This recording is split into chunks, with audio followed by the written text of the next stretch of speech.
I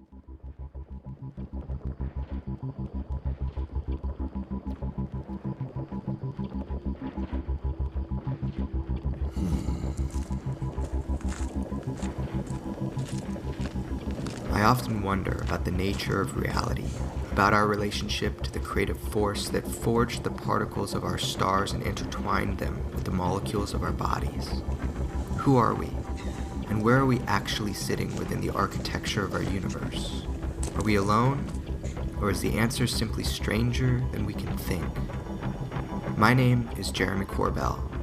I seek to weaponize your curiosity, and if you're ready to suspend your own prejudice, welcome to the world of extraordinary beliefs.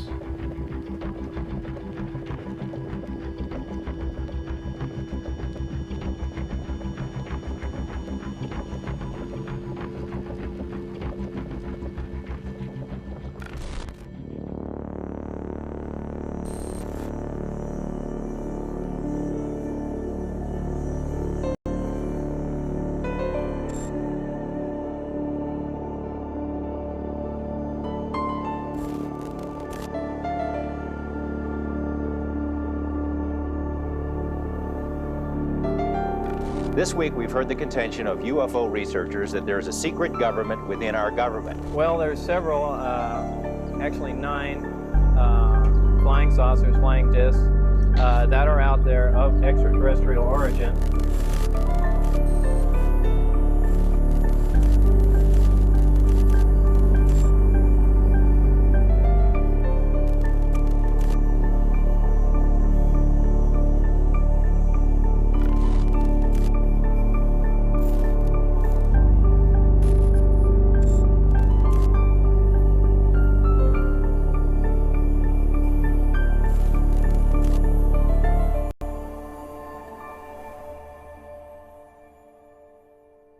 Not to burst your bubble, but the Earth is not the center of the universe.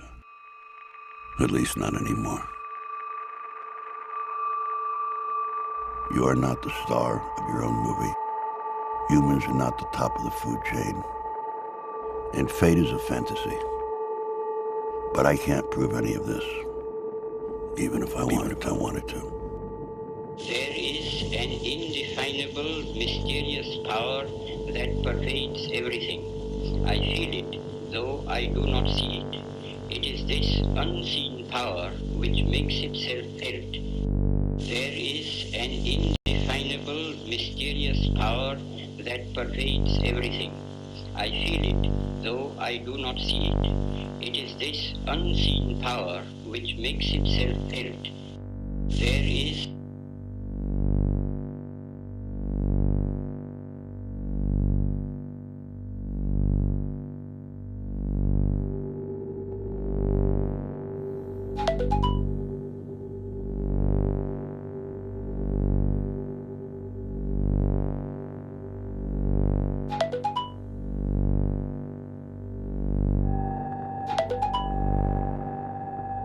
Reality simply isn't what it used to be.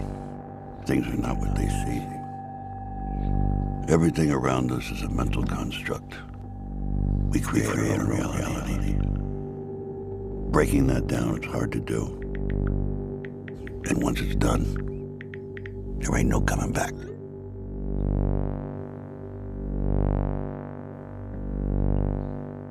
What happens to people when their fundamental beliefs, the bedrock of their understanding, explodes into a million pieces? When something comes careening from out of the blue and it messes with everything we know. How do we react? How do we react?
there is an indefinable, mysterious power that pervades everything.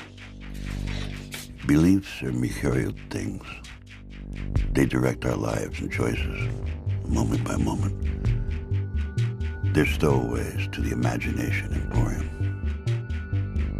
Harnessed to hunches, polished with proof. They're like clothing we can't afford.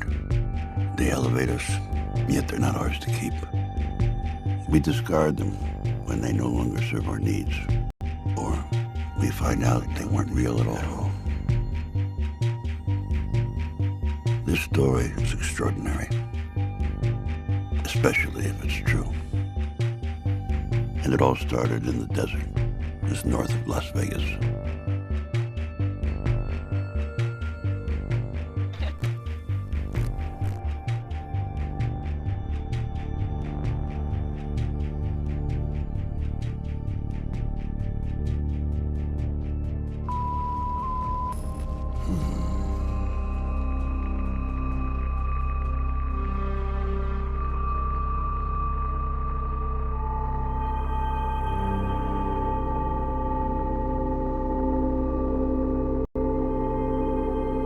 Area 51, one of the most secretive spots on the planet. It's located on the northeast edge of the Nevada test site and is said to be where numerous top-secret weapons systems have been tested over the years. According to some UFO researchers, it's also where the government is test-flying alien spacecraft.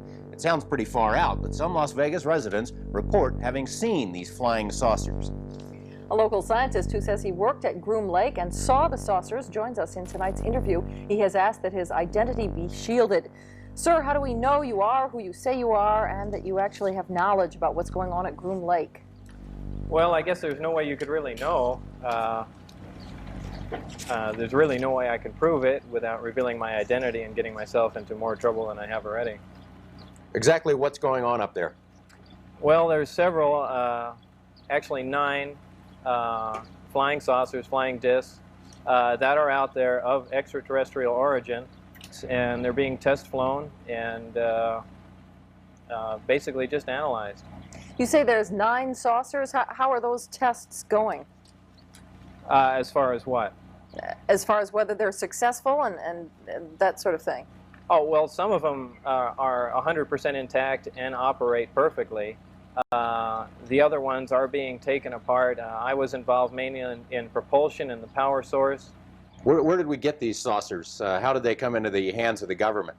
I haven't the slightest idea, and you have to understand the information is very compartmentalized, and I was only allowed information that pertained particularly to what I was involved in. But I mean, couldn't our government have made them as opposed to getting them from some alien beings? Totally impossible. The propulsion system is a gravity propulsion system. The power source is an antimatter reactor. This technology does not exist at all. In fact, one of the reasons that I'm going forward with this information, it's not only a crime against the American people, it's a crime against the scientific community, which I've been part of for some time. We're actively trying to duplicate these systems, yet they are in existence now and basically in the hands of the government. What would happen to you if the government learned that you were giving us this information? Anything could happen. I don't know. It's I haven't the slightest idea.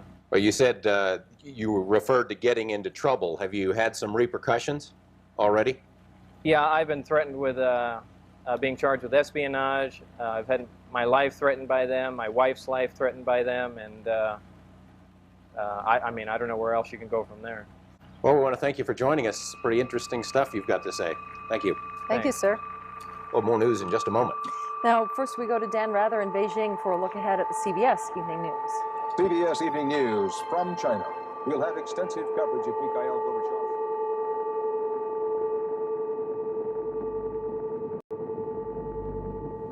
The live interview with the shadowy dentist drew international attention. Portions were broadcast by radio in 6 European countries and in a nationally televised TV special in Japan.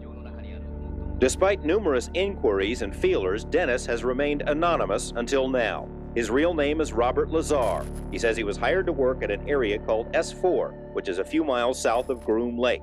At S4, he says, are flying saucers, antimatter reactors, and other working examples of technology that is seemingly beyond human capabilities. Gord Knapp, Eyewitness News 8. Good evening, everyone.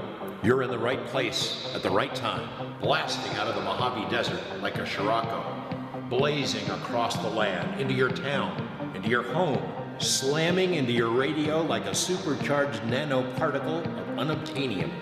Greetings to all of you from the boldest, bawdiest, most outrageous city in the world, planetary capital of sun, fun, sin, sex, and secrets, my not-so-humble hometown, Las Vegas, Nevada. You know, there are a lot of people, myself included, who would like to focus on big picture stuff. Who are these visitors? Why are they here? What is the nature of reality? What is their interest in us? Where do they come from?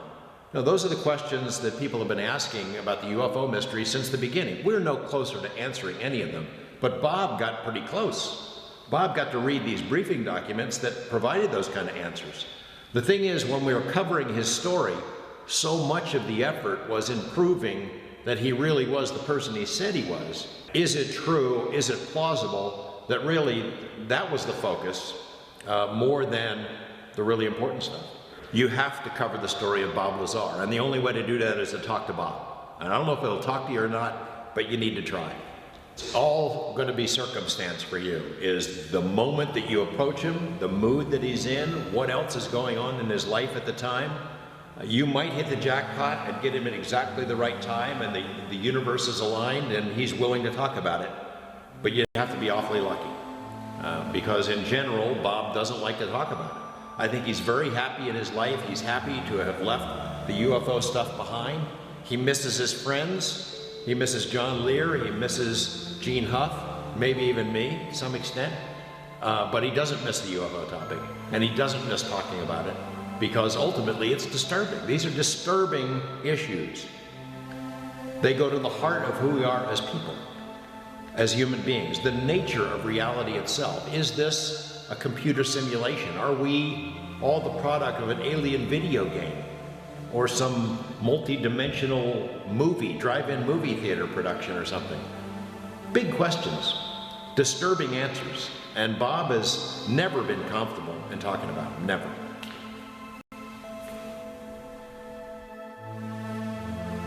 He reacted by going into a cocoon in a lot of ways. He didn't like it. He doesn't like the attention, and it totally screwed up his life. It's not surprising that even years later, he still is uncomfortable in discussing these things. It's a very disturbing view of reality.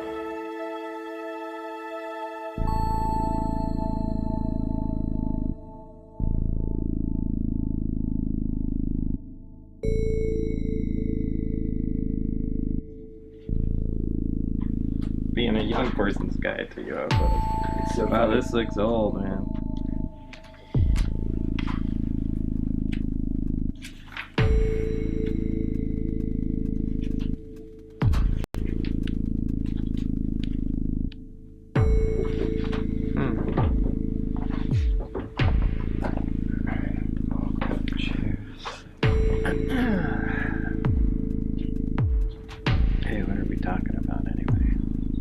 Go through.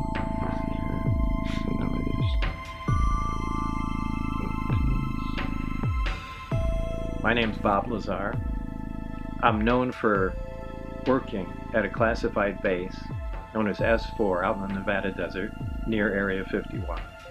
And there we reverse engineered alien spacecraft. And it's changed my life a lot. You know, it's probably changed every aspect of it. Positive or negative?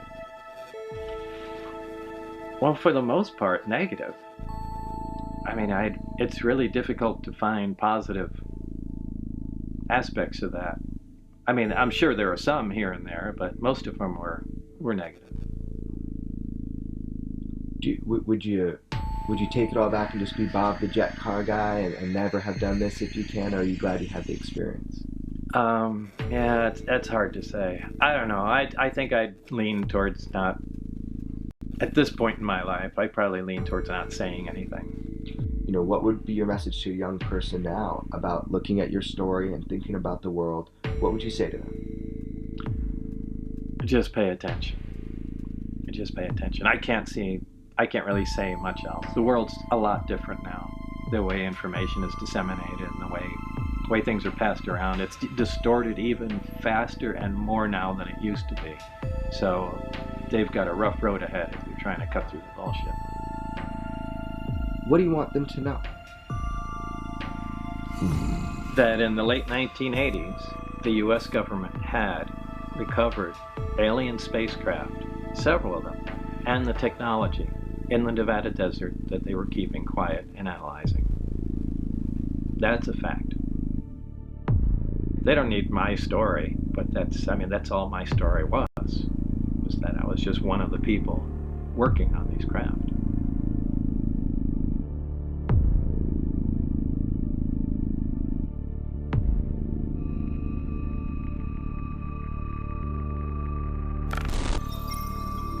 Well, fine, I'll just say everything instead of holding back on anything, and then you can edit it later on. All right. Well, take it from the top then. Okay. Well, go ahead. How you got involved with this program? I had sent resumes to several national labs. I got a response from a couple of them. I went in for an interview. They had a job in mind, and then they continued questioning me mainly on my interests outside of work. They seemed to be really concerned about that. About things like jet cars? Right. What do you do in your spare time? You say you work on little projects. I said, yeah, I have a particle accelerator in my master bedroom and things of that sort. And some time went by and they called me back in. They said there was a senior staff physicist that was leaving this organization, and they basically interviewed me for that job. I was given a lot of briefings to read on, I believe there were 121 different briefings, and they just sat me in a room, and they had while they were going and updating my clearance to a level that they call majestic. You start reading these reports, you see some of them deal with flying saucers. What's your reaction? Well, I was completely shocked. I couldn't believe it, but I was fascinated. I was so excited. It's a science dream, really. Eventually I was shown them. One close-up, one operating. They had one of the reactors out of the crafts, which was an antimatter reactor. I was given a demonstration on how it worked, things that it did, and the physics of it. The thing they were most interested in is duplicating the reactors without using this element 115, which is of course impossible. They were trying to, and there have been projects before that, just trying to use a normal nuclear generator fueled with plutonium, and it was really a futile attempt. Some people are sources of gravity. Their certainty and wholeness commands our attention.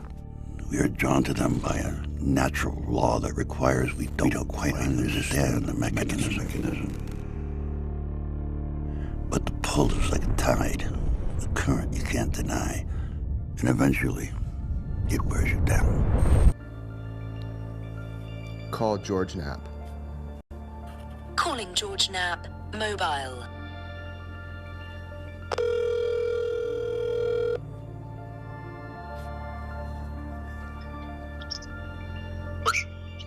Hey, George. Hey, man. What's up, man? How you doing? All right. What's going on? This is now 30 years since you initially broke the story of Bob Lazar. So, I mean, the amount of information is overwhelming, and I just want to go over with you some of the details of the case. Sure. We're talking about UFOs, alien craft, back engineering, and there's Lazar saying he did all that, and from what I understand, it's spread everywhere.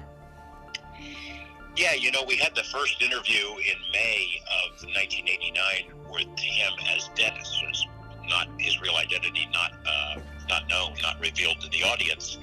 And even that, before we know who Bob Lazar was, that sparked a great deal of interest among the public. I spent the 8 months between May and November trying to verify Bob's background to see if we could solidify the case to see if we could find out if he was telling the truth. And then the plan was to unleash it in November, which is what we did. It was the highest rated news series we've ever done. It was the highest rated news special that ever aired in Las Vegas. And then it really exploded. It went all over the world. Bootleg copies of the tapes were being sold and shown in movie theaters. You had media interest from all over the world. And I think a lot of it was skeptical at the beginning, which of course it would be. But in the end, every major news organization in the world beat a path to Area 51's door. And tens of thousands of people started showing up out there to see whatever it was that was flying around in the desert. They're still coming all these years later. And I know a lot of my media colleagues have had problems with that story, but they've all covered it, all of them. It put Area 51 on the map. It's now known all over the world. Even though Lazar worked at S4, Area 51 is the term that the public knows. So it was huge. It was huge then, it's huge now. The mountains appear to float on dry lake beds, like spaceships from another world. They seem to ride on a viscous material, channeled through empty space by heat that rises and separates. It vitrifies everything it contacts, like a green glass honey. A goddamn psychedelic liquid drowning the emptiness with imagination. This desert is pocked and punctuated by 1,000 gaping holes created in 1,000 atomic blasts that define an era. What are they building in the desert north of Las Vegas? What are they hiding? What are they hiding? What the fuck are they hiding?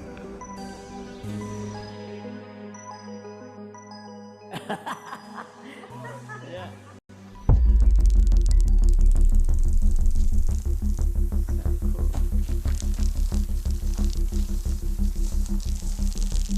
What is your name and what's your relationship to Bob Lazar?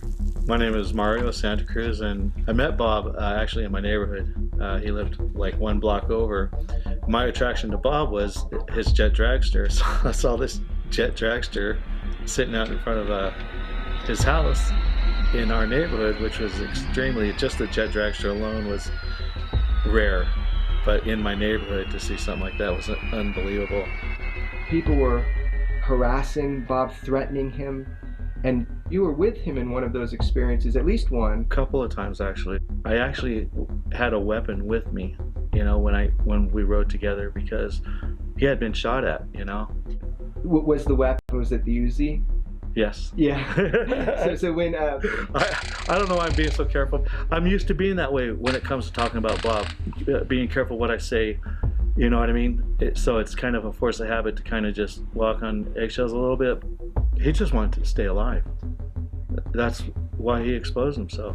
His life was in chaos. How he pulled out of it, you know, he dug deep. It's a pretty incredible story. They shot at you? Somebody shot? Maybe as a warning, perhaps? It was a good warning. I had my back tire shot out on my car as I was getting on the freeway. You saw the guy? Yeah. Is this a secret worth killing to keep? I mean, to the government, would you say? Obviously. But in fact, the only reason that getting this on tape is insurance. Well, that's one reason. But I mean, also as an American citizen, you're bothered by it, that this stuff is going on, and yeah, I am, but not enough to have, you know, stood here and have it on the record. Insurance is the true motivation behind this.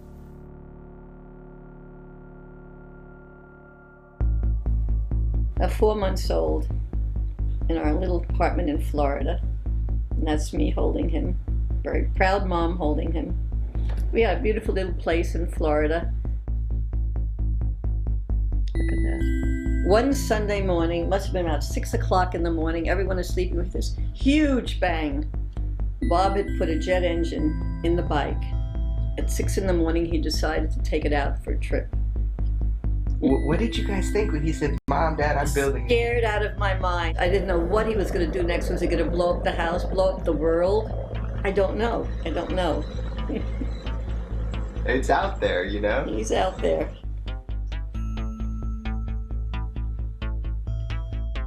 if he proves his story, let's say, maybe it would cause problems. Maybe it would blow shit up. It more than likely it would. So he's best off keeping things on the low, down low, really. But at the same time, he has said there is a way he could prove his story. And I want him to be happy. If vindication is what he wants, fine.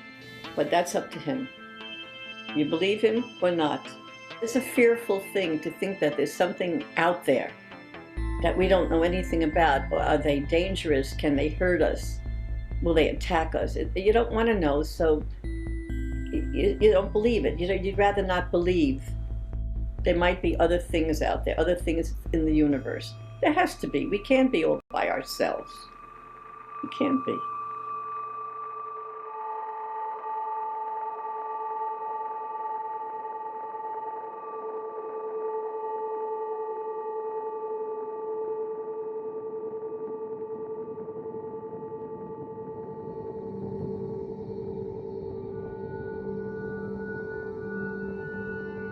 My name is Joy, and I am Bob's wife. We've been together, it'll be 17 years. what is it that you think is most misunderstood? That he really is an honest guy. You know, he doesn't make stuff up. I guess it's just so big. So the easier thing to do is to point the finger and say liar. Yeah, that's so sad. That's really sad. That they don't know real Bob.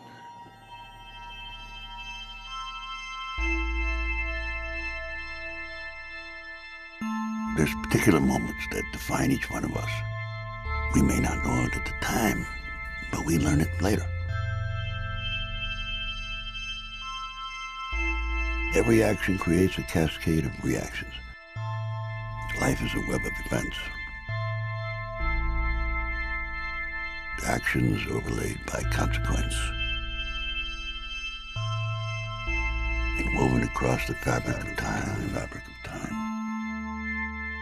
Future determined by past. Past defined by present. Present experienced throughout the lens of personal history. But for some, it's obvious. You could put your finger on it. That definable, indelible moment when everything changed. I love my job. There's a lot of craftsmanship in the stuff that I do. I really like working with my hands. It's a really unique job. I don't think there's any other job where you get to do this kind of stuff every day.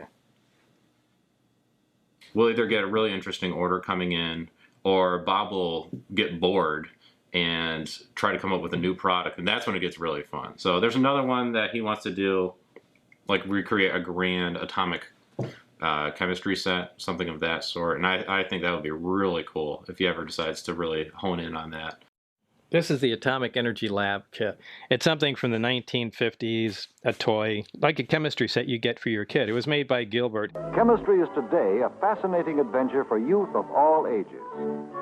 Gilbert has made this exciting science available in safe and easy-to-understand form, made as completely safe as human ingenuity can devise.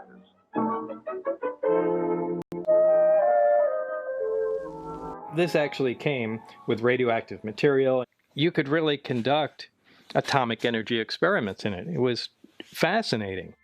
And it was billed as the most dangerous toy ever made, and still, in some respects, is still considered that way today. But the thing is, it wasn't. It was just people's fear.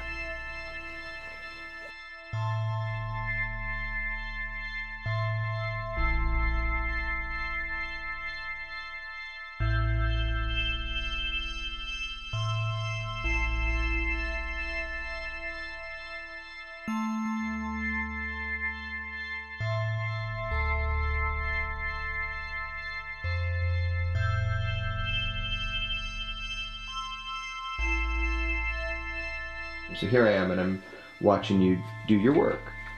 When people don't know you, it's so easy for them to just make shit up about you and to dehumanize you. How simple that is to do. The fact that somebody would say you're not a scientist.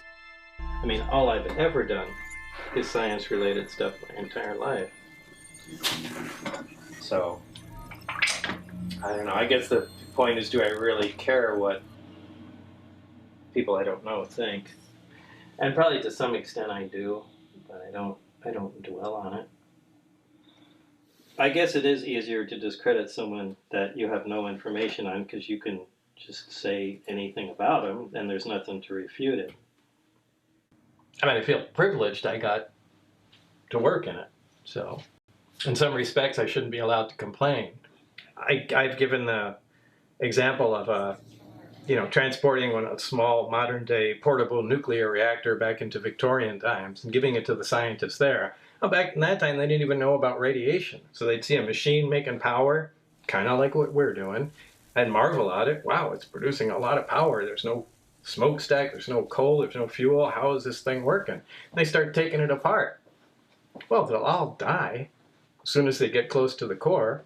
People that come in to check on them will all die.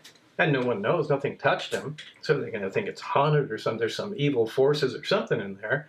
But, I mean, who says that can't happen to us? The first time Barry showed me the reactor in operation, here it is on the bench. And he said, try and touch the sphere on top. And you couldn't. Your hand was pushed away. Just like, two light poles of a magnet. It's the exact same feeling. But there was no metal involved. And that's shocking.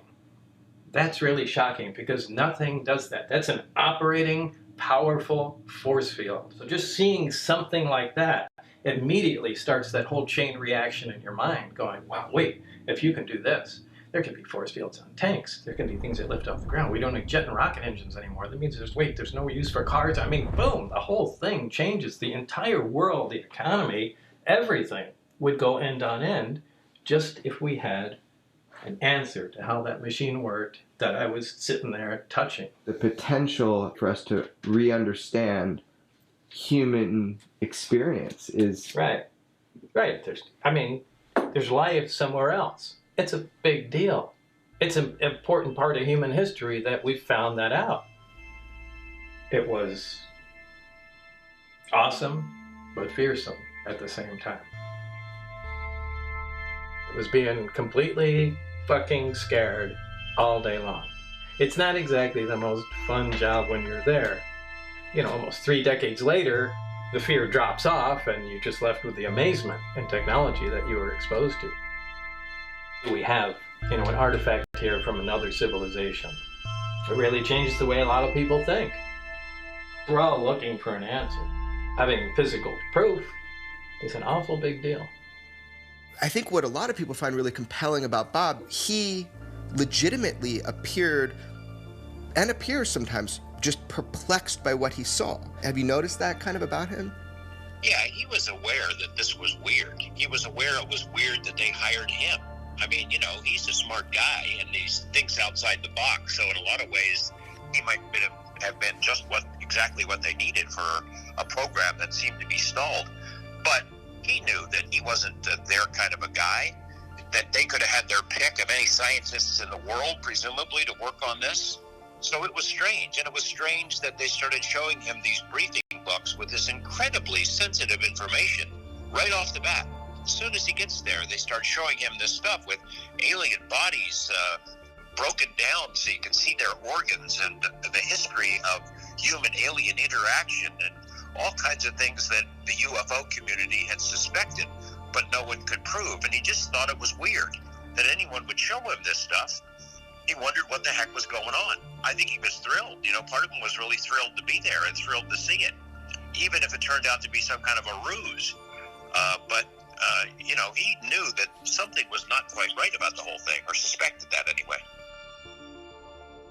You were telling people since 1989 that there was some sort of hand scanner. There was like a bone scanner, and you tried to describe it. You said you think it took measurements of the bone. There were these pegs. You put your hand on it. It's a small plate with some pins on it that you could put between your fingers. There's a bright light above it. The interesting thing is when you walk into the facility, or even to leave, they have a hand reader. I was told that it has to do something where it measures the bright light measures the bones in your finger. They're unique to each person. It sounds like something out of a TV show, but it's exactly the way it is. Man, I looked for that kind of thing all over the internet, never found anything. And then all of a sudden this article comes out and it says that at the Nellis Range they were talking about the stealth program, there was indeed this hand scanner that was used in these secret programs, and they just admitted or announced it publicly. And there were some photos, and I just was interested. And so I never thought I'd see one of these again. But I tried to explain this to people so many times, and they either didn't believe me or say, yeah, I'm sure there is. And there it is.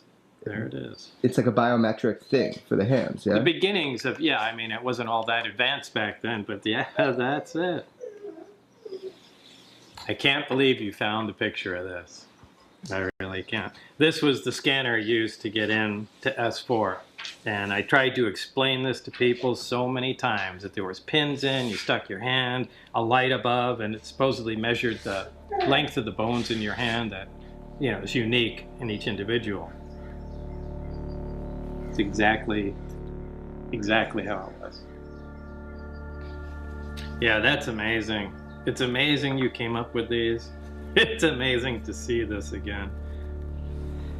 Back then, this was the hot ticket. What does it feel like when these little things that you said become public and there's this tiny bit of vindication? It is. There's little moments of vindication, you know, little pieces here and there that, you know, little I told you so's, you know, pop up every couple of years or so. But this is a big one. So a lot of people said these didn't exist, and, you know, it was some just fanciful thing I came up with. But yeah, this is exactly it. Ideas are the most dangerous weapons on the planet. They creep under your skin, dormant, volatile, explosive. They attach to our collective consciousness. And then one day, man, they bubble to the surface to assert their power.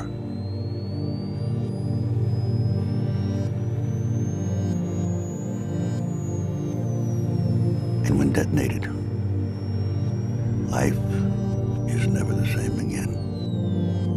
And we immediately know we're always wrong. We're always fucking wrong.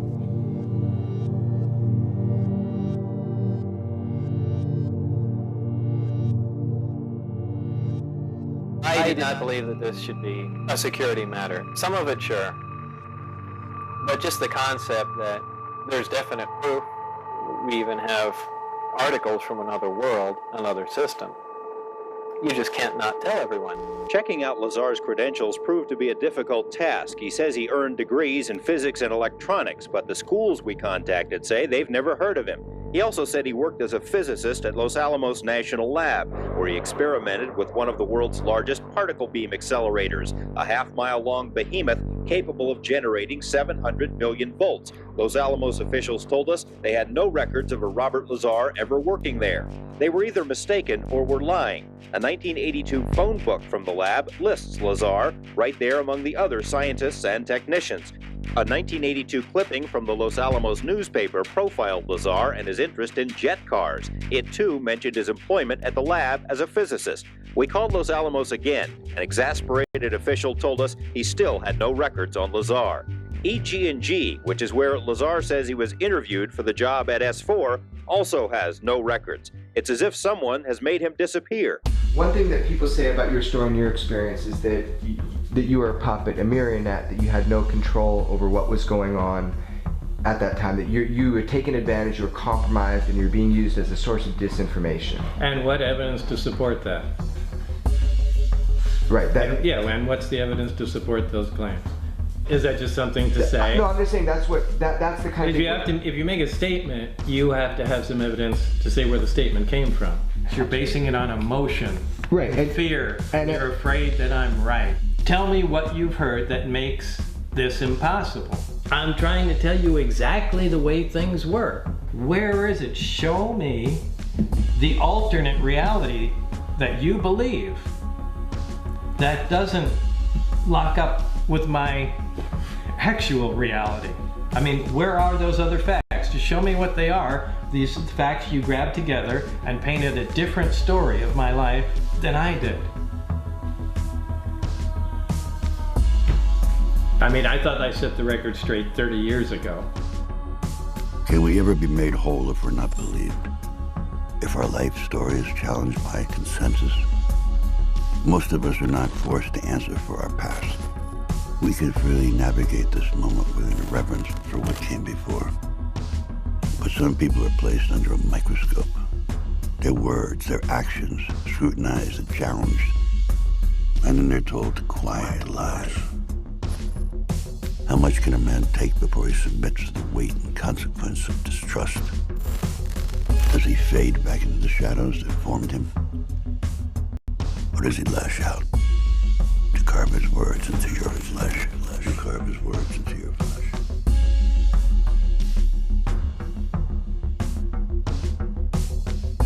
I don't know, what else can I say? What else can I say? How can I prove anything else? At the worst case scenario, you lied for a girl or you lied to get a job. What does that mean about your story? Do you think Los Alamos just hired me out of high school?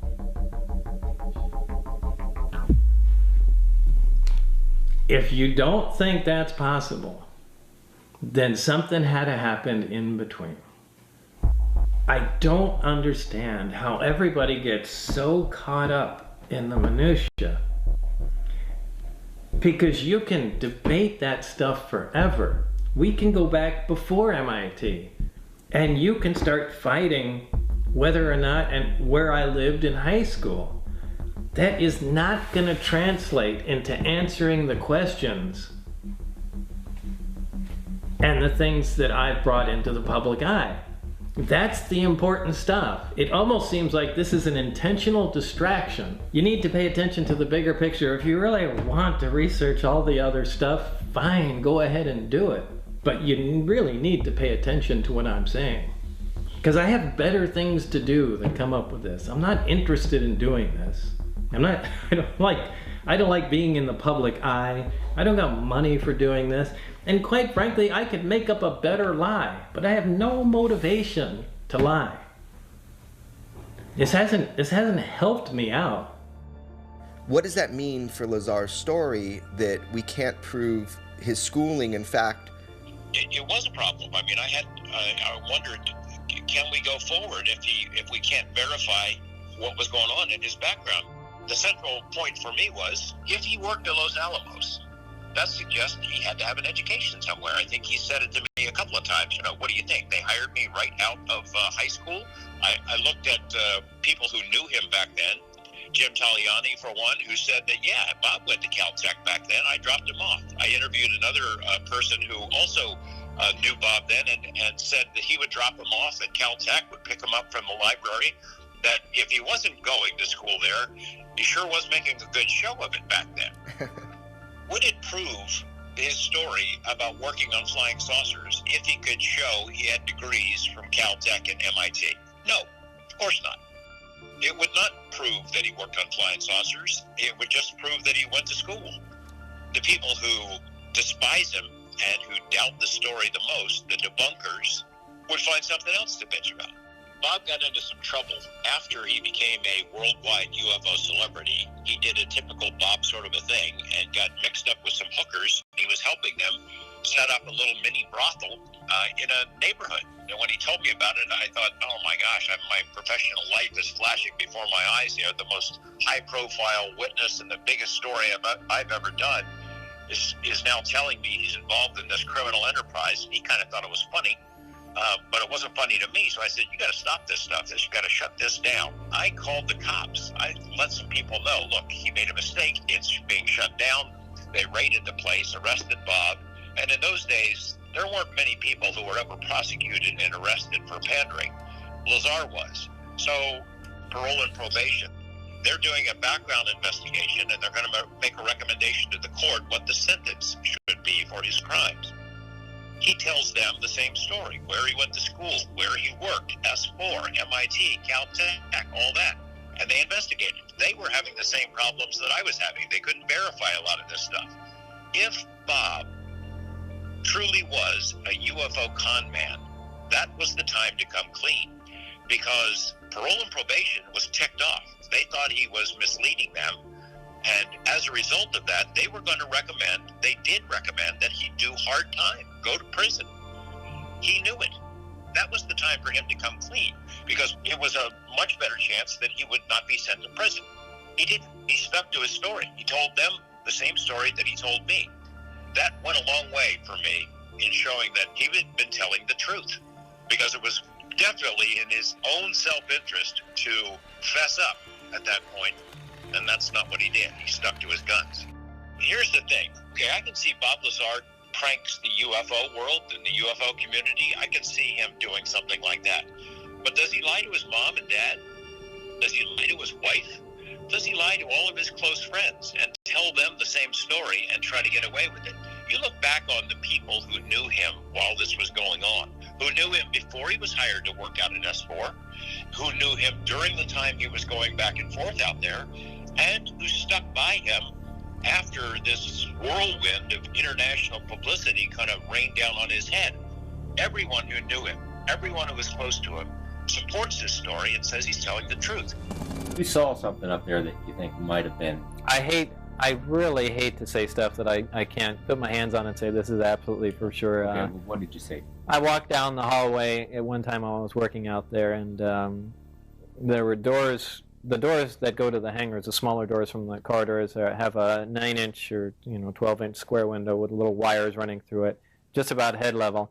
And as I was walking by, I just glanced in and I noticed, at a quick glance, there were two guys in white lab coats facing me towards the door, and they were looking down and talking to something small with long arms. Now I was just surprised as I walked by, and I only caught a glimpse, but I don't know what on earth that was. People say you saw an alien. Did you see an alien at S4, Bob? I don't think I saw an alien at S4. We're splitting hairs here. This had to do with a glance through a window that I wasn't supposed to be looking at anyway. And I'm still convinced. I looked in the window, and I think these guys had a doll in a small chair, which was, similar to what was in the craft. And I think they were just looking at dimensions, and they put something in there. And I just took it a glance, and it was just, something tiny sitting in the chair. I don't think there was an alien there posing for them. I think they just had a small character or something, doing measurements or something. Again, we're talking about, like a 400 millisecond glance. So now how much can you see out of that? I never saw any aliens walking around there. I never heard anybody saying anything about living aliens. So I don't think that was it. But they did have a nickname for the aliens. The kids. The kids.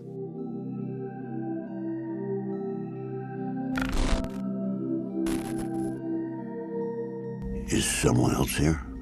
Maybe visitors interested in us? In our genes? In our souls? Maybe we're property, just a goddamn commodity. We're like livestock.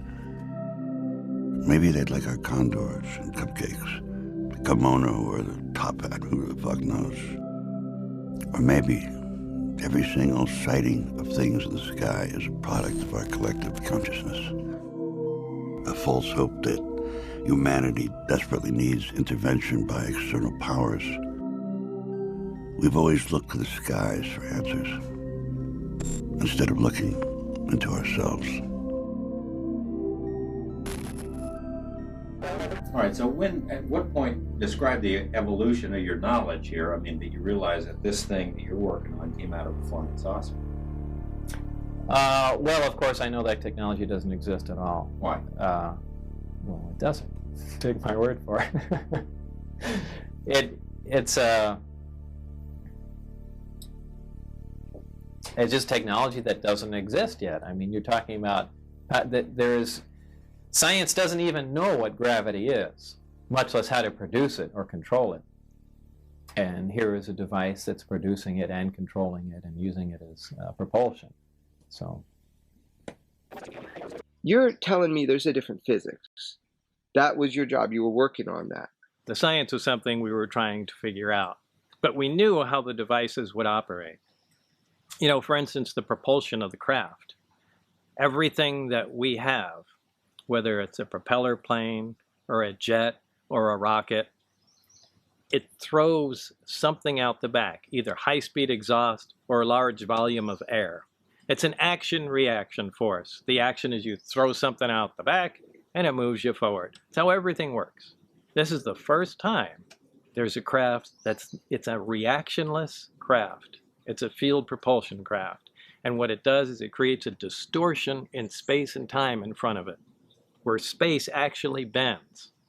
And my analogy to that has always been, put a bowling ball in the middle of your bed, and then a foot in front of it, take your fist and push down on the mattress. The bowling ball will roll towards it. And that's exactly how the craft works. It creates a distortion right in front of it, and the craft falls forward. So there's a different physics that we're not... Well, the science that explains how the technology works. I mean, it's all encompassed as one thing, alien technology and science. What is the big picture? What is the takeaway of your story after you're gone? You're not a rebel kid with a jet car at Los Alamos today. Today's a different Bob Lazar, right? Right. What have we learned? What's the message of your story? The big thing is the suppression of extremely advanced technology and the suppression of unknown science. That's it. Those two things, to me, is the only thing that's important about what was going on out there. Yeah, there's another civilization, and like I've said before, that's a crime not to tell humanity about that, but that's a separate thing. Meaning that there is something different in science dramatically that we're not allowed to know? Right. Right. That is a true statement. Yeah, that's a true statement. The fact that there is another intelligent, technologically advanced civilization, we have some of their objects. That is really the pinnacle. That there's another civilization in existence that's intelligent that we know about. And we actually have artifacts from them that can operate. So, I mean, that's a big, big deal. But in my mind, there's a lot to deal with that. However, the science and the technology can change us dramatically. It can change the way the entire world operates, the economy, everything. So those stick out in my mind as being critically important. And we have it. Oh, we have them. You don't have to believe it, but we do. And you've seen it. I've seen it. And you've touched it. I've dismantled it. After you're exposed to it, just for a little while, it begins to settle in your mind that these are normal things. Okay, 115 belongs there on the chart, and this flies, and this is how gravity works. Great. Just like someone being from the 1800s being exposed to a car for a few days, he takes it for granted very quickly. The most shocking thing was when I actually got to look inside the disc, the seats in the panel associated with them were very small. They were, perhaps that far off the ground, like something small. Now, if we had made something like that, we wouldn't have made it to fit children. It just led me to believe, with the size of the alien cadavers I saw, the size of the seats inside. Memory is a mirage and mistress to desire. Shape-shifting and ethereal, she's inherently elusive and malleable. We acknowledge her if it suits our fantasy in the moment. We fear her because she is unpredictable. Can we trust her own memories? What if we can? What if we can? What if we can?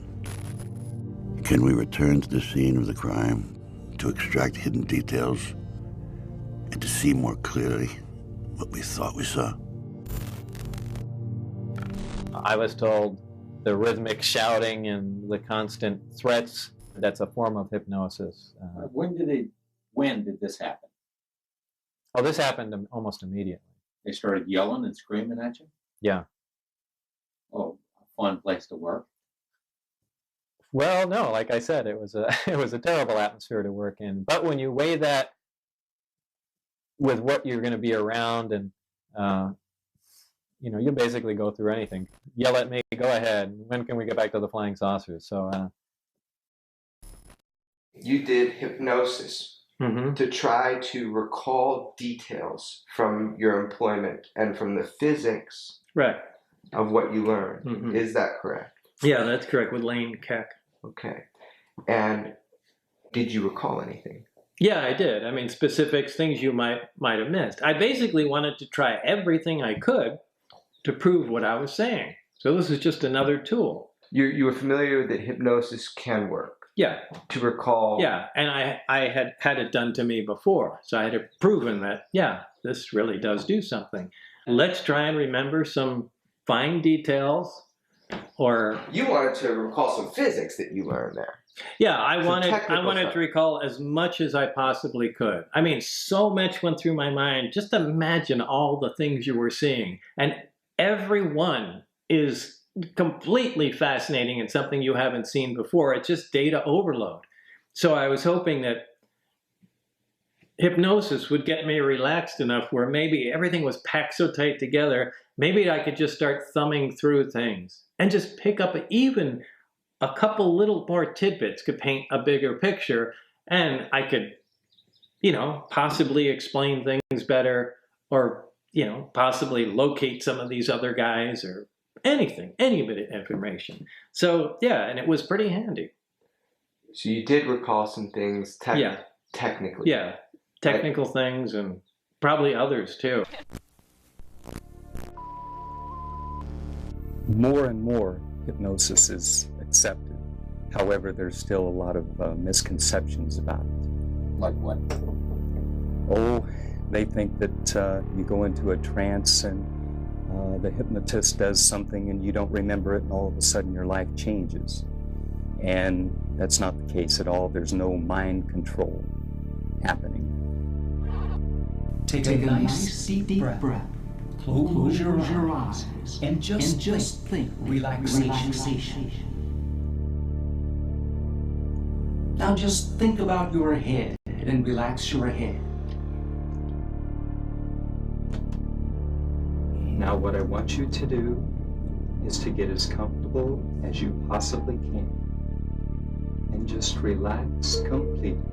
Now double your relaxation, and the number 100 will be there. 100. Double your relaxation, and the number 99 will come right on in. Bob, from this moment on, you will recall and remember the material that you seek. And no one or nothing, past, present, or future, will stand in your way. Bob, you will remember, because you desire to remember, to remember.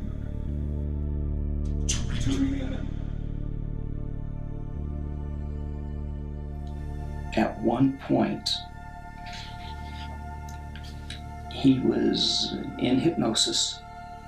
I think it was drawing a reactor. He was trying to recall what was in the books. He saw it in the book, and then I told him, well, you'll come up and open your eyes and you'll be able to draw.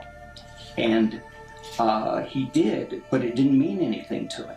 But it was a drawing that he drew this way. Oh, no way. But it was this way. And so afterwards, he looked at it, and he came back over and sat down here for a while. And, oh, that's because all he had to do is turn it. So that's the superconscious and literal. The subconscious takes things literal. Right, it's like the mind is absorbing all this stuff, and then he discovers what his mind had absorbed. He's remembering. Yeah. I was writing so fast, I can't imagine what you were thinking too, because you're discovering with them that kind of shock. What's the truth? Hypnosis is the best possible tool of getting to the truth. If a person makes things up normally, they can lie under hypnosis just as easily as out of hypnosis. But if they're really trying to get to and retrieve information, then it's the best tool that I know of. He came in to find out what he didn't know. We were able to go back, overcome the fear, and bring forth those memories.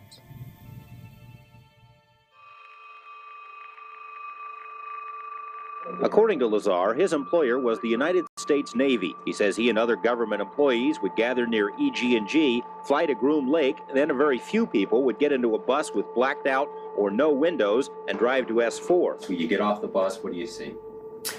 Very interesting building. It's got a slope of probably about 30 degrees, which are hangar doors. And it has textured paint on it, but it looks like sand. It's made to look like the side of the mountain that it's in, whether it's to disguise it from satellite photographs or what. He says he was never told exactly what he'd be working on, but figured it had something to do with advanced propulsion. On his first day, he was told to read a series of briefings and immediately realized how advanced the propulsion was. The power source is an antimatter reactor. They run gravity amplifiers. There's actually two parts to the drive mechanism. It's a bizarre technology. There's no physical hookup between any of the systems in there.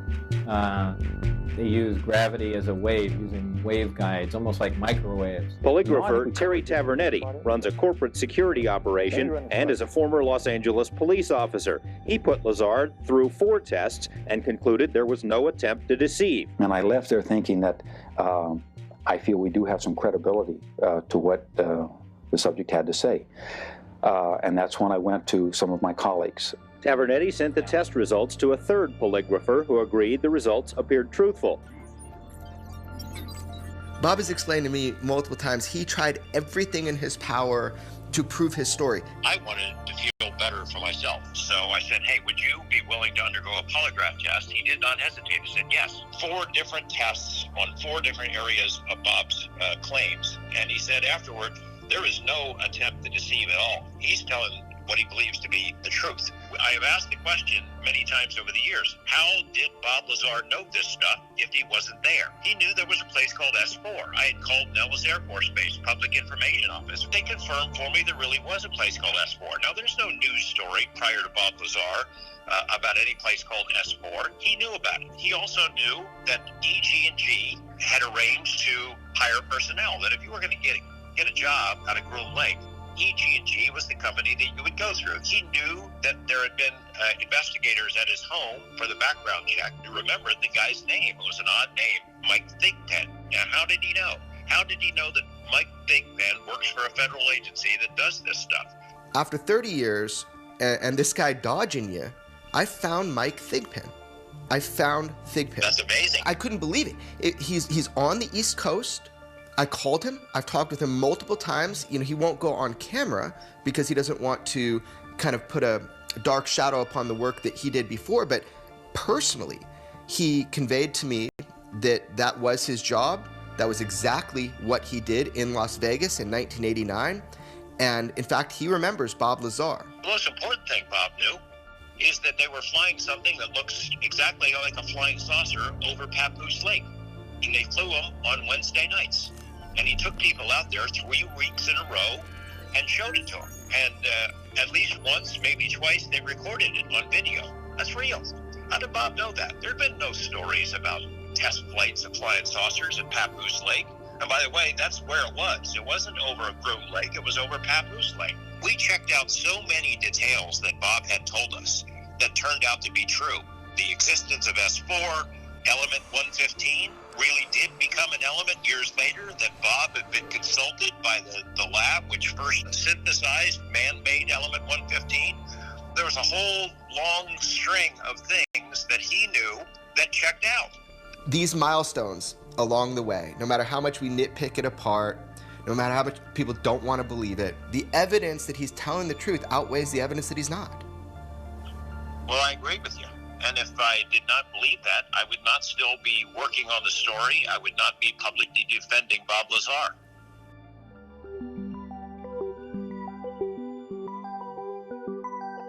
What was your function working on this? You were doing what? What was your job? We were to reverse engineer the power and propulsion system of this craft and see if it can be duplicated with available materials. I just want to go over with you what it is that you saw, to draw it out for people, to make a sketch. As you're seeing it, as if you're there at that moment, kind of go back in the past. It's the thing I termed the sport model. Underneath this floor, there are three large cylindrical devices. These are on mounts that allow them to completely swivel up to 180 degrees and in 360 degree rotation. Directly above each one is a small rectangular object. This is on the floor above. And these are the gravity amplifiers themselves. Looking down from the top, you'd have the center. In the very center, there is a small reactor. Surrounding this, in three equally spaced areas, are the amplifiers. So this is looking at it sideways, this is looking at it down from the top.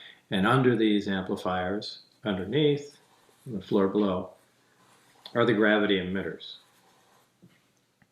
So it's the reactor here, powering the gravity amplifiers. Gravity amplifiers output goes into the gravity emitters at the bottom, and the resulting gravity beam or anti-gravity wave can be pretty much put anywhere you want it to. There was another level up here. Now I had access and was permitted to view and look at the operation of this main level with the gravity amplifiers and the level below, the gravity emitters.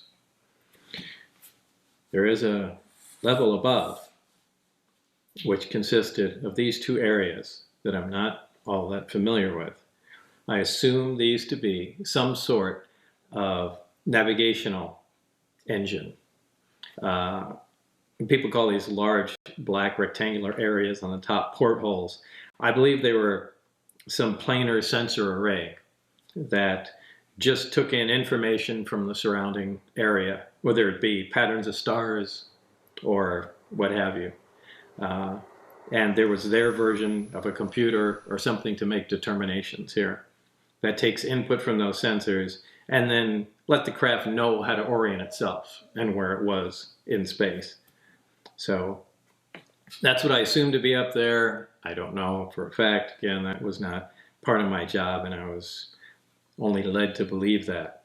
The center antenna is really an extension of the reactor in the center, and that's a waveguide, which allows the emission of the gravity wave, which forms kind of a heart shape over the whole craft. That's how it creates its distortion. These gravity emitters can be swung all the way up to 180 degrees. And this allows the craft to essentially stand on two of them and hover, while this one swings up and creates a distortion in front of it, allowing the craft to slide forward. So that's how their low power mode, Omicron configuration operate. The Delta configuration uses all three, and unlike science fiction movies where you see flying saucers just flying along like that, they actually fly belly first. The craft flies along, leaves the atmosphere of the planet, it turns its belly to the destination, the three amplifiers focus in on the destination, and that's how it proceeds. So that's basically the operation of it and overall how things were laid out inside the craft. This is an alien spacecraft. Right, obviously.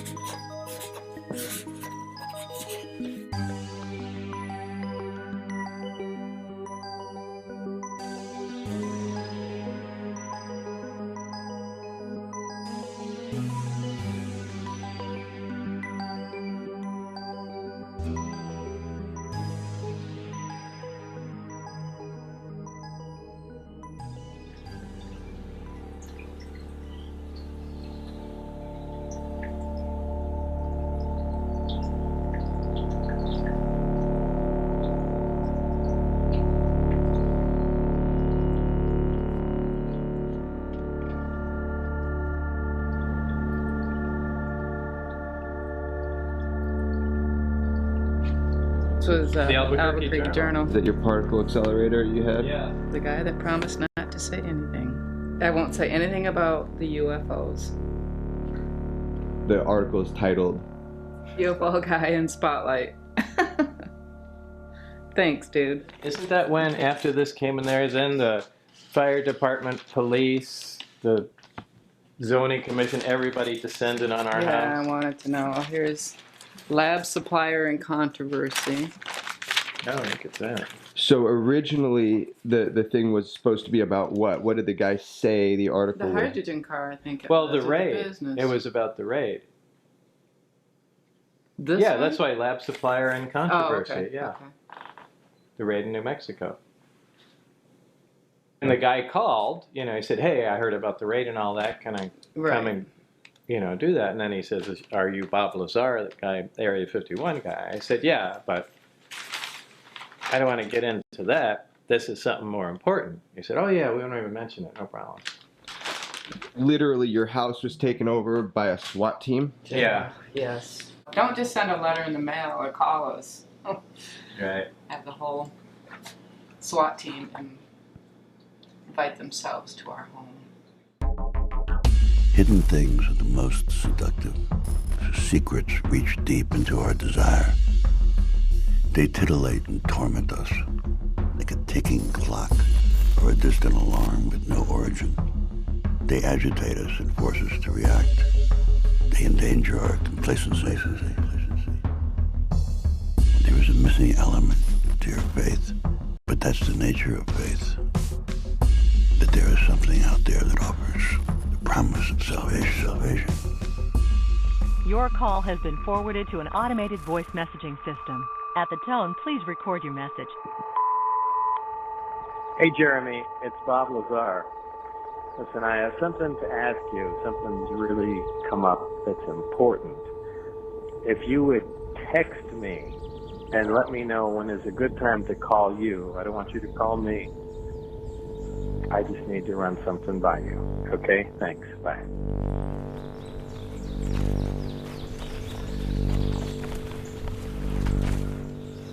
Alright, so the only record of this is going to be on the audio on this one file, and then this video clip. I'm not going to cut it, I'm going to let it run. Understood. Okay, then what I'm going to do is I'm going to encrypt it, and I'm going to put both of those two files into an encrypted thing to not be touched unless we decide it should be touched. That's fine. Okay, it'll be on 2 drives, but those 2 files will both be in an encrypted folder. So here's the deal.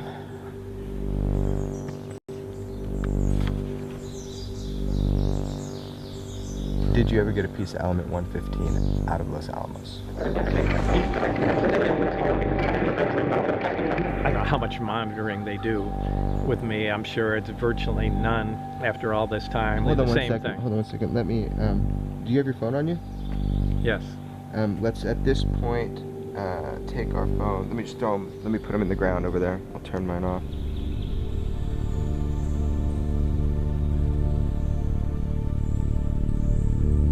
I mean, maybe this has been kept from us for a good reason. A lot of people agreed to keep this secret.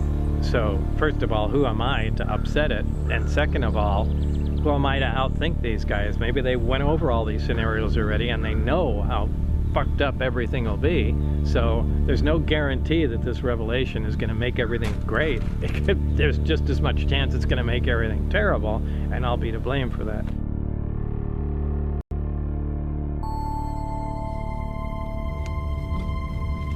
They identified themselves as FBI, and they said, you're Bob Lazar, right? And then, you know, one of them got on the radio saying, yeah, he's here.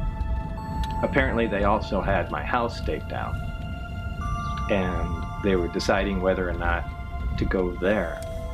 The conveyor belt of vehicles and agents and police did not stop. The whole thing was like a Twilight Zone episode.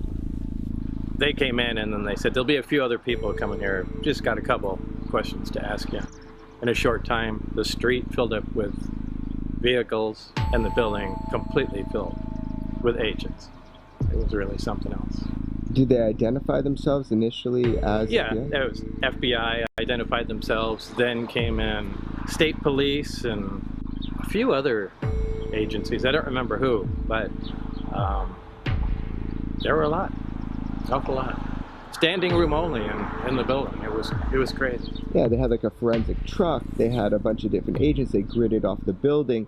I mean, obviously they're looking for something. Yeah, yeah. And what they said, they were looking for some paperwork, an old order from 2 years ago about a customer that, you know, ordered some potentially toxic material, which, you know, they could have called for, but this was certainly way over the top. I looked up to select the right key, and they were right beside me. It was quite surprising, considering you could see all around here, and there would generally have to be a vehicle or something somewhere. But I just pulled up, got out, picked the key, and then they started talking from behind me. I thought that was really strange. Of course, it got much stranger as the day went on. What got stranger about it? Well, just the sheer amount of people that came. Agency after agency. And I mean, they had computer experts here going through, you know, all the computer equipment we had here. They had people sectioning off the building, labeling it in cubic meters so they can search each one. You know, what they were looking for was just an order form. So, very strange.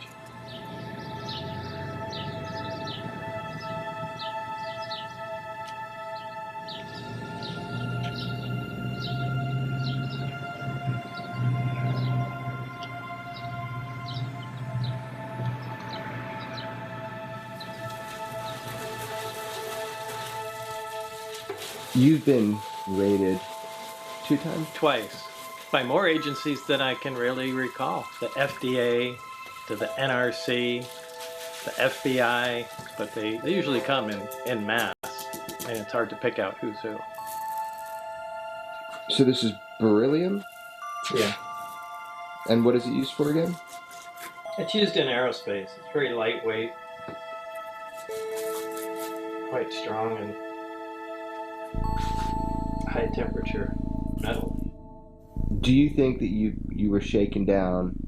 To some degree you're being fucked with? I don't think they're just fucking with me. I'm convinced there's ulterior motives. I firmly suspect that there's a lot more to it than they're saying, that they're looking for something else.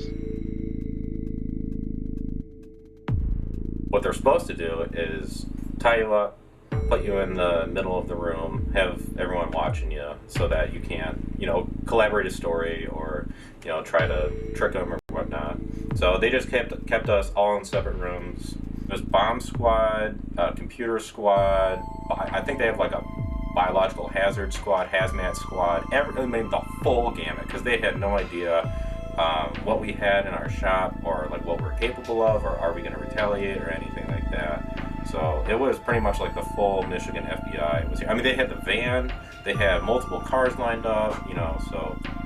I mean, in looking at Bob's life, there's always the suspicion that there's something more going on shaking him down, because he had that experience before. Yeah, so this is the second time that I know of that he's gotten raided. So he's always had like this kind of knowledge that there's somebody watching. No matter what he does, there's always somebody watching you. And it does have to be related to the Area 51 stuff and all that. You know, they kind of put him on a list. I think they do like toying with him and keeping an eye on him. But I don't believe that it's like they're opening up a 30-year-old file and they're like, all right, we're going to crack down on the Bob story. We're going to find out if what he has, what information he's got. I don't think that they're necessarily doing that.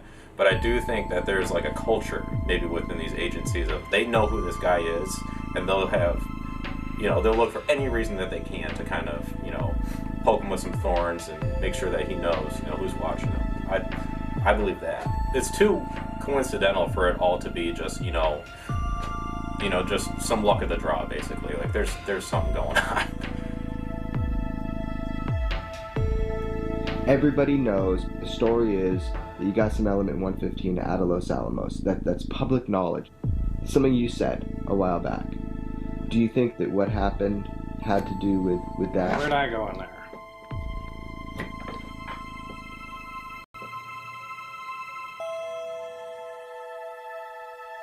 Are they trying to shake you down to find the 115 that you said 30 years ago that you got out of the lab. People are going to ask that.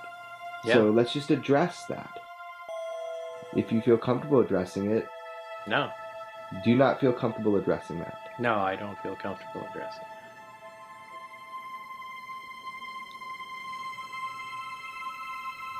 You would think after 30 years, who cares what I have to say?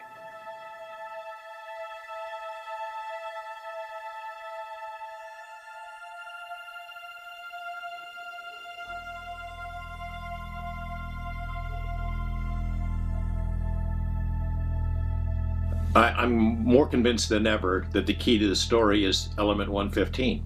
If you could get to that piece and have it independently analyzed, I think it would prove beyond all question that it came from somewhere else. We didn't make it. And it would go a long way toward establishing the story that was told by Bob Lazar as truth. So I think about that a lot. I think about the cloud chamber experiment. I get a lot of emails from people who say, oh, God, where's this video? You owe it to the world to show this video. Cough it up. And I tell them, look, I've looked for it. I've got all these boxes of crap and stuff and tape and news clippings, and I've looked for it, and I can't find it. But when somebody like you comes and talks to me about the Bob Lazar story, it gets the juices flowing again. You know, I can't help it. I'm human, and right now, I want to go find that tape. I went through every tape that Bob had in his personal home archive, and one of those tapes on the outside, in tiny, tiny little scribble, said cloud chamber.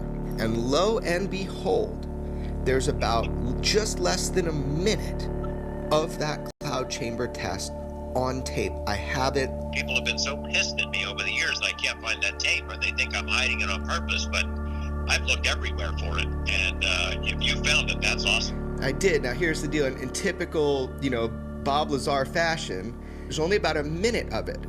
However, after all these years, 30 years, we have some footage of it, but it doesn't prove shit because it's recorded over. I was there the night that they did the cloud chamber test. I couldn't tell you what it was. I didn't know what a cloud chamber was. This beam of light was bent, and it was bent because they had element 115 in as part of the experiment. I said, well, that's pretty important. That would be huge to include in the story. I spent time trying to understand why everybody was saying this 115 being stabilized is pseudoscience. So I called some of the top heavy element physicists on the planet, from Russia to up in San Francisco to Washington, D.C., and I spoke with, about 8 or 9, but 3 in particular who would really talk to me in depth about it. All of them, across the board, said you cannot rule out a stabilized version of element 115. In fact, that we believe it is theorized that it, in the island of stability, that it would and could and probably does exist. So their way of saying it is, we can't rule it out. So all these people saying that is pseudoscience, what Bob said about element 115, I wanted to find out, is it pseudoscience? And definitively, we cannot rule out a stabilized form of element 115. I'm sorry, it is not pseudoscience. And after doing this research, that argument no longer holds water. Makes perfect sense that it could be stable, and scientists have said it for a long time. So of course you can't rule it out. Again, if you want to disbelieve Bob, if you want to cross him off the list and say he's a fraud, then your research goes 1 inch deep and you say element 115 as he described it can't exist, and then move on. If you want to be honest about it and dig further into it and understand it, then you're going to find out that, in fact, what Bob says does make sense. It can be true.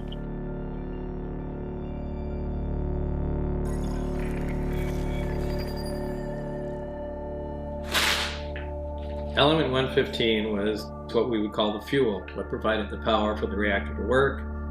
What happens with gravity and 115? Element 115 affects gravity. Element 115 produces its own gravitational energy. It had a very specific manufacturing technique.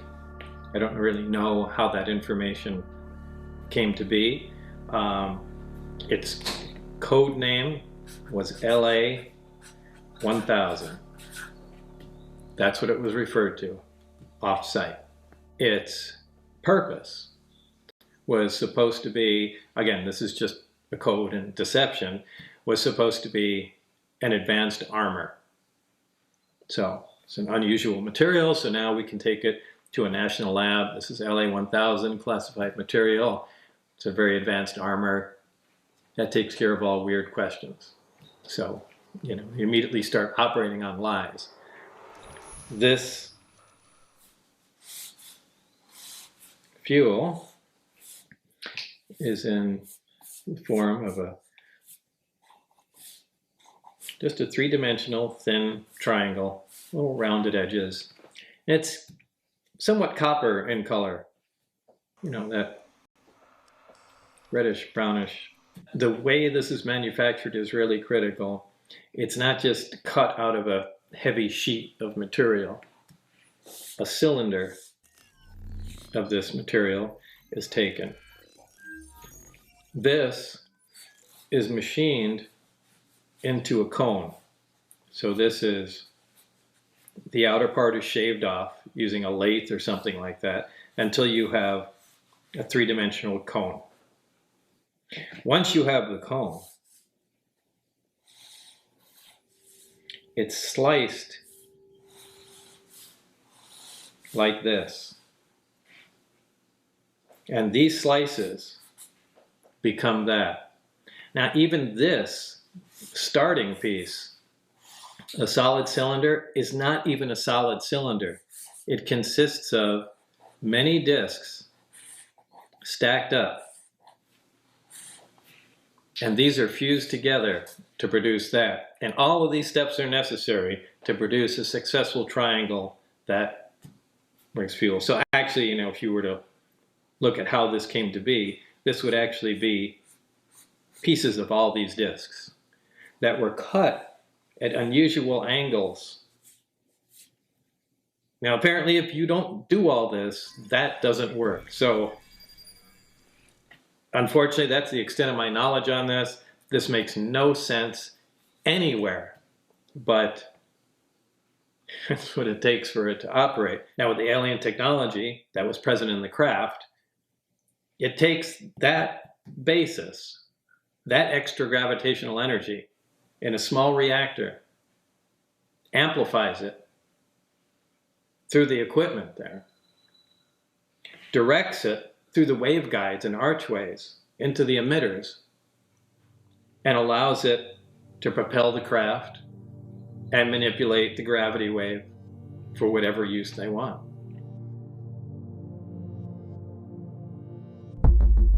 How can this be true? I don't believe a word of this. Do you expect people to believe this? No, I'm not going to change anyone's mind. That's not my intention. I'm just relaying the experience, the job that I went through. It is a fantastic thing. It's a fantastic story. But it's true. It's true. These crafts came from another, not just another planet, another solar system entirely, extremely far away, and they're here.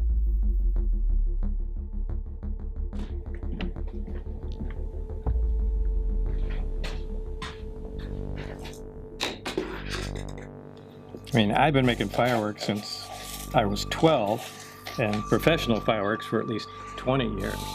Fireworks are just fun. They're artistic. It's like painting the sky.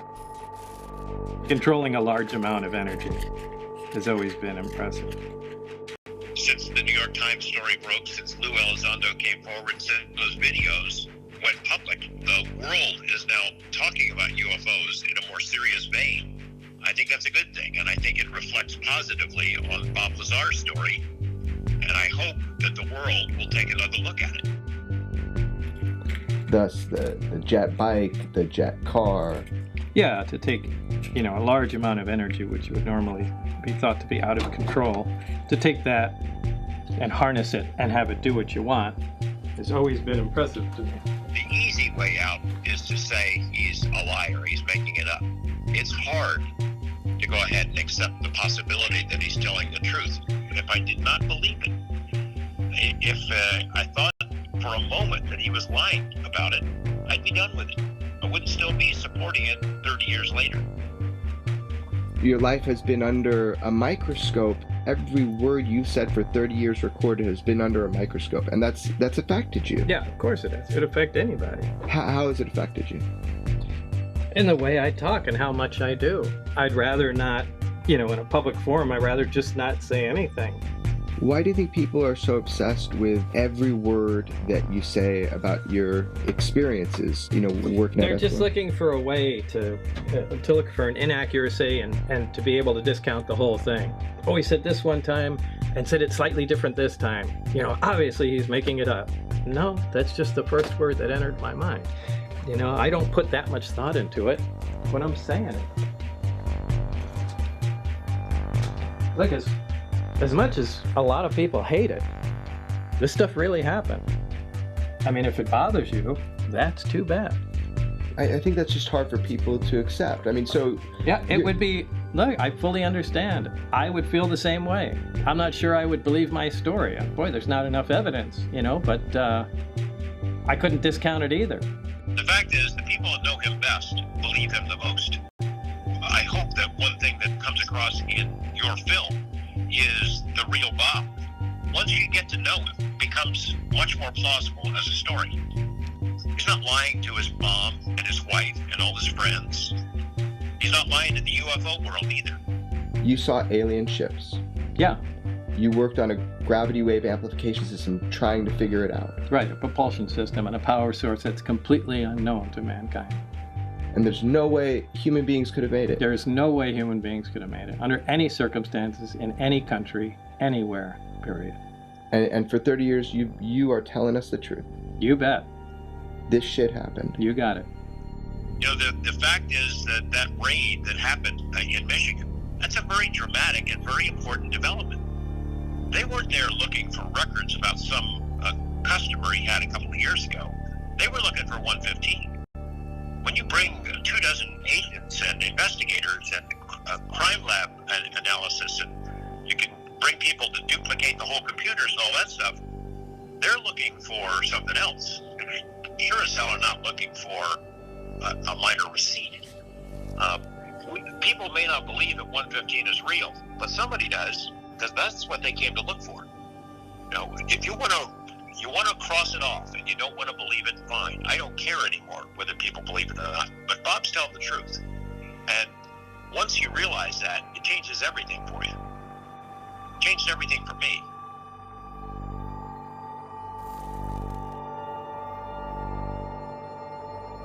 To crack a life open at its seams, to dissect and examine its content is unnerving, like the reading of omens by viewing the entrails.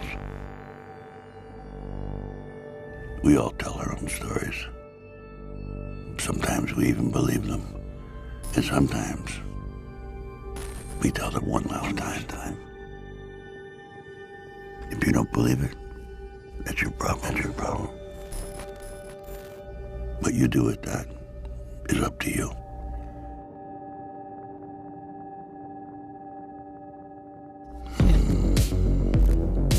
Well, I am telling the truth. I've tried to prove that what's going on up there could be the most important event in history.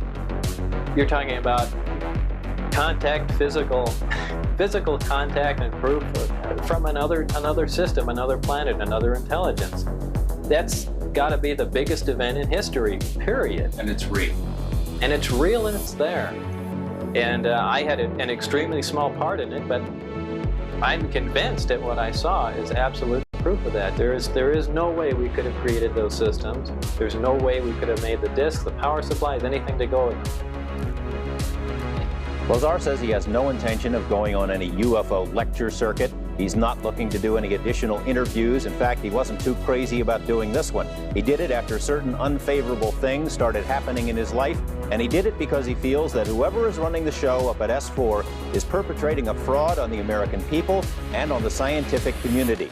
We intend to have much more about this story, about the operation up there, on Monday and beyond. This is by no means the end of this series of reports. In fact, on Monday, including in our story there, support testimony from other people who say they have knowledge of the flying discs at the test site, and information from people who know Lazar very well and insist his story is true.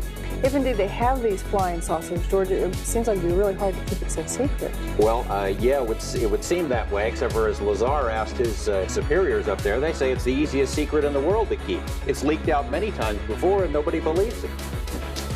What's the Navy saying about all of this? Well, of course, the Navy is supposed to have been his employer, and we have put some fairly pointed questions to them. Of course, number one, it may not be the Navy at all. Information is so compartmentalized up there, no one is exactly sure who is in charge. We have put the questions to several Navy departments. The answers thus far have been unsatisfactory. We've applied for more information through the Freedom of Information Act, and that information will be revealed on Monday as well. You believe his story, don't you? Yeah, I do. Yeah, I've got to know him pretty well over the last couple of months, and I believe he's telling the truth. Fascinating stuff. Thanks, George.